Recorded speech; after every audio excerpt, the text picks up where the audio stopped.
Now, of course, those are pretty easy. The question might become, what do you do about the curvy streets? This fan in here is not very curvy, not hard to deal with. But what about this one that we added up here just today, which was Remington? So the easiest way to deal with this is to actually type on a path. Now, we could go in here with our pen tool and draw a path like so. Set it to no stroke and set it to no fill. Even though it's now invisible, the path itself is still there, which we can see. And that can allow us to choose to type on a path,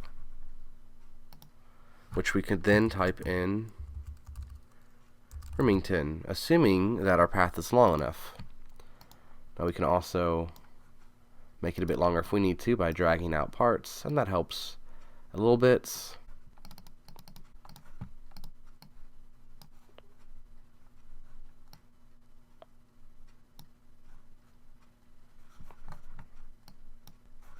Then I can go into my inspector once again and add in that stroke of white that will go underneath the fill itself, like so. Then I can decide how I want that position-wise. Oops, didn't want that. So something like that, right? What we can also do, instead of trying to redraw it, especially if it's maybe a little bit harder of a stroke to do, we could go into our layer, unlock it, and we could grab this path and we could copy it. Let's relock it, and let's paste it onto this top layer here. Now if we just paste it anywhere, it's probably going to go, yeah, not quite in the right spot. But if instead we do paste in place, which is Command-Shift-V, now it's right in the exact same place, and we can turn the stroke off, and once again do type on a path, and we can start writing out Remington Road or whatever it may be. Now that went in sort of a weird spot, but we can always grab that and move it, oops,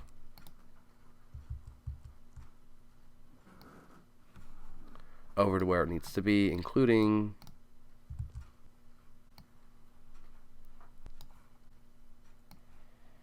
onto the other side if we want, which is a little tricky at first. You kind of have to grab these little anchors here and you can drag them around. So you've got this anchor here for the horizontal, well, horizontal-ish. And if you do it wrong, sometimes you'll get this, and I'll put it in a weird spot, so just do Command-Z twice and try to grab this little thing or this thing here, and that'll let you flip it over if you need to. And so between those, you can position it where you need. And once again, we'll add our stroke back in.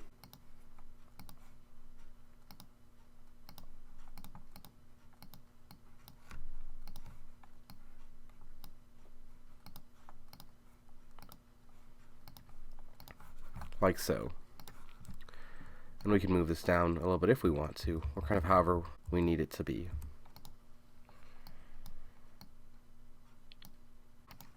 And you can decide what works best for you.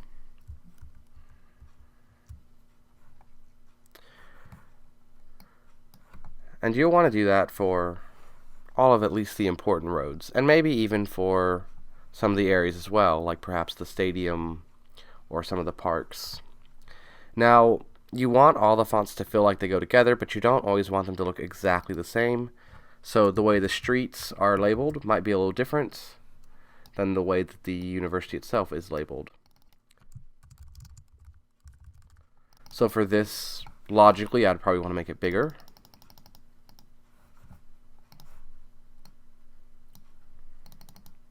And I might decide to change the weights if I had different weights of this font, which I don't. But I might instead choose to try to find a font that looks not necessarily too close in style, but that at least go nicely together. A trick often is to mix a sans serif, like the one I was using, with a serif like we have here. Makes it a little bit bigger And do we have weights? We have italic, but we don't really have bold or anything. And for this, I might even change perhaps the colors a little bit as well. So maybe for the fill, maybe I choose a dark blue, and maybe I give it a slight gray outline to match the school's colors.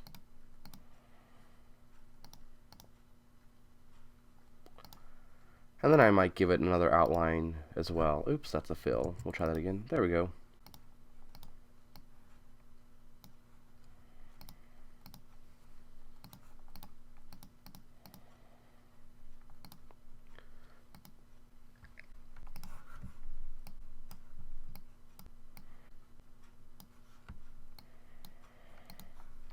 And for the parks, I might choose to keep the same font, but maybe I make it in green or something like that.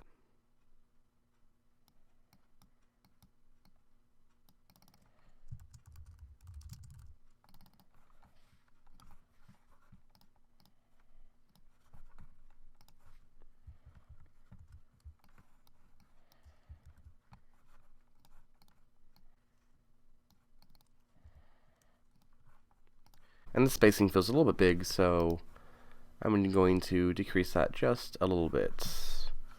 Which if I go to type and character, I can decrease the space between them right here.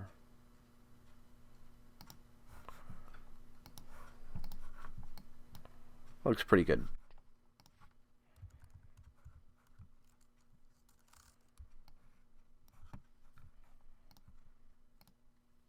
And so then I would just keep doing that for all of them, obviously, until I feel like I have enough of them. Now this is just Main Street here, but if this were a highway, I would probably create something fairly similar to these, along with the number of the highway or the freeway number or whatever might be needed to better identify that.